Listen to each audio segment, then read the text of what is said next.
Genius Kids.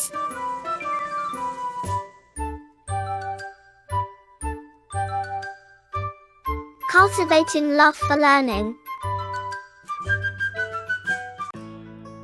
अध्याय 14 काल और वाच्य टेंसेस एंड वॉइस। क्रिया के जिस रूप से कार्य के होने के समय का बोध हो उसे काल कहते हैं।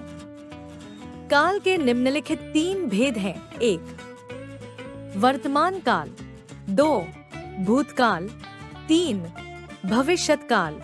1 वर्तमान काल प्रेजेंट टेंस। क्रिया के जिस रूप से यह पता चले कि काम अभी चल रहा है उसे वर्तमान काल कहते हैं। वर्तमान काल के वाक्यों की क्रियाओं में प्राय है, हूँ, हो आदि जुड़े रहते हैं।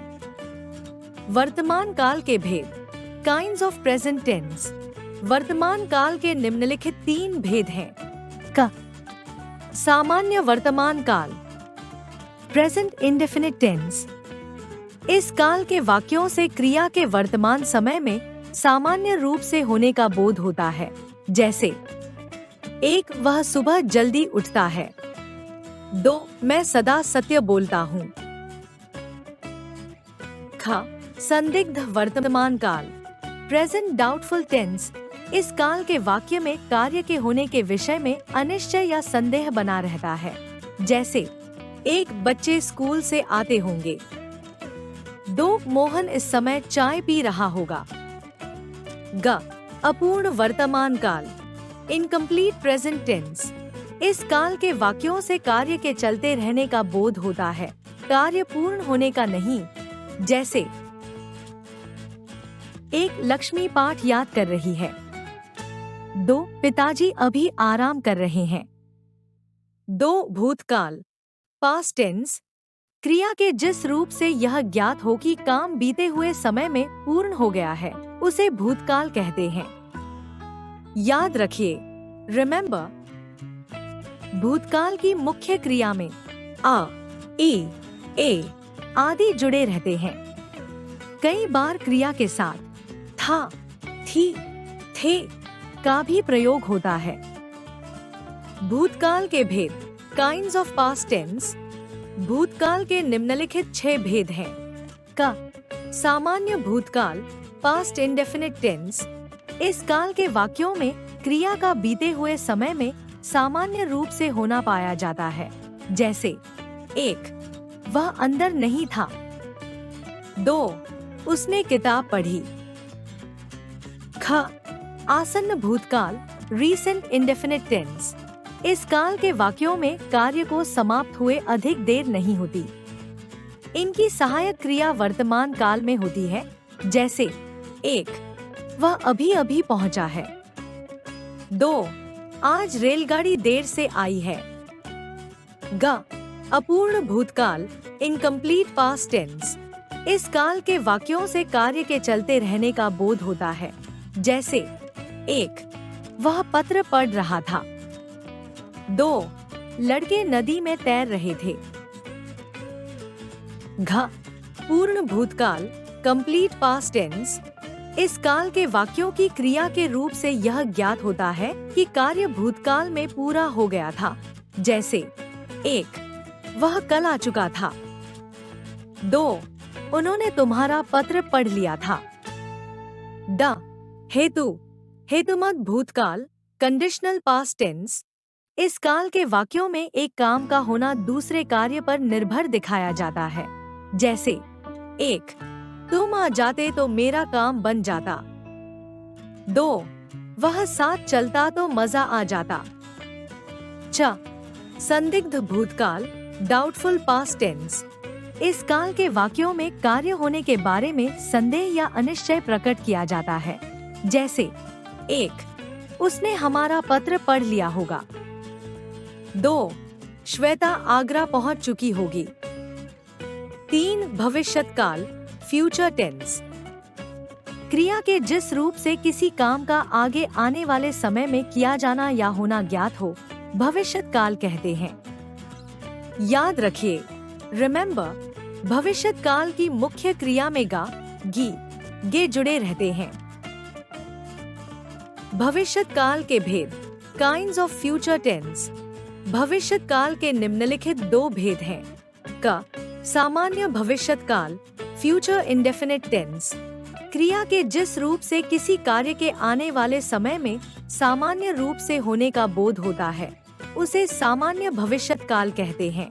जैसे 1 वह पढ़ेगा, 2 रोहन दिल्ली जाएगा।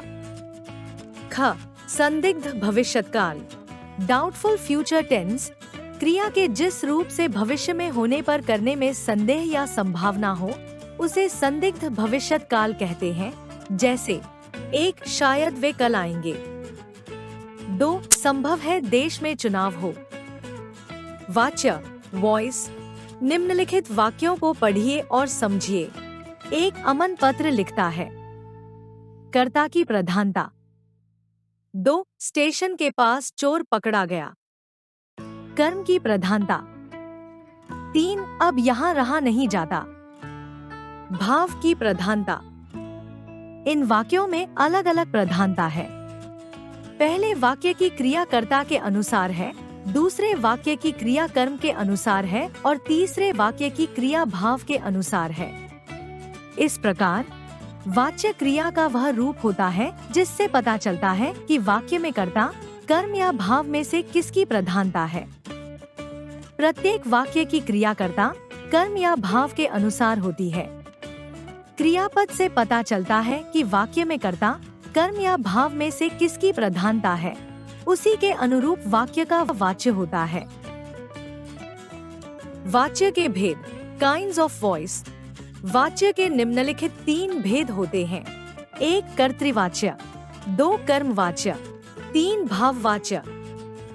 1 कर्तृवाच्य, एक्टिव वॉइस। क्रिया के जिस रूप में कर्ता प्रधान हो, उसे कर्तृवाच्य कहते हैं। जैसे 1 पायल खाना खा रही है, 2 कुत्ता भौंकता है, 3 मनु सत्य बोलता है। उपर्युक्त वाक्यों में क्रियाएं कर्ताओं के लिंग और वचन के अनुसार हैं। अतः ये वाक्य कर्तृवाच्य में है। कर्तृवाच्य में अकर्मक और सकर्मक दोनों प्रकार की क्रियाओं का प्रयोग हो सकता है। हिंदी में कृतवाच्य का प्रयोग अधिक होता है। 2 कर्मवाच्य, पैसिव वॉइस। जिन वाक्यों में कर्ता गौण हो तथा कर्म प्रधान हो, उसे कर्मवाच्य कहते हैं। इस तरह के वाक्यों में क्रिया का लिंग, वचन तथा पुरुष कर्म के लिंग, वचन तथा पुरुष के अनुसार होते हैं। जैसे 1 प्रधानाचार्य द्वारा झंडारोहण किया गया। 2 किसान द्वारा खेत में बीज बोया जा रहा है। उपर्युक्त वाक्यों में कर्म को प्रधानता दी गई है तथा क्रिया की रूपरचना भी कर्म के लिंग, वचन तथा पुरुष के अनुसार हुई है। अतः ये वाक्य कर्मवाच्य में है। याद रखिए, रिमेम्बर, कर्मवाच्य में केवल सकर्मक क्रिया प्रयोग होती है। 3 भाववाच्य, एक्सप्रेशन वॉइस। क्रिया के जिस रूप में न कर्ता प्रधान हो और न ही कर्म, अपितु क्रिया का भाव प्रधान हो, उसे भाववाच्य कहा जाता है। जैसे 1 काजल से गाया नहीं जाता, 2 लड़कों से चुपचाप बैठा नहीं जाता। उपर्युक्त वाक्यों को ध्यानपूर्वक पढ़ने से पता चलता है कि इनमें कर्ता और कर्म दोनों को प्रधानता न देकर भाव को प्रधानता दी गई है। अतः ये वाक्य भाववाच्य है। याद रखिए, रिमेम्बर, भाववाच्य में केवल अकर्मक क्रियाओं का प्रयोग होता है। हिंदी में भाववाच्य का प्रयोग बहुत कम होता है। भाववाच्य में क्रिया सदा पुल्लिंग एवं एक वचन में रहती है। याद रखने योग्य तथ्य, पॉइंट्स टू रिमेम्बर। व्याकरण में समय को ही काल कहते हैं। क्रिया से कार्य करने या होने के जिस समय का बोध होता है, उसे क्रिया का काल कहते हैं। काल के 3 भेद होते हैं: वर्तमान काल, भूतकाल और भविष्यकाल। वाच्य के 3 भेद होते हैं: कर्तृवाच्य, कर्मवाच्य और भाववाच्य। कृतवाच्य में अकर्मक और सकर्मक दोनों प्रकार की क्रियाओं का प्रयोग होता है। कर्मवाच्य में केवल सकर्मक क्रियाओं का प्रयोग होता है। भाववाच्य में केवल अकर्मक क्रियाओं का प्रयोग होता है। like, share and subscribe.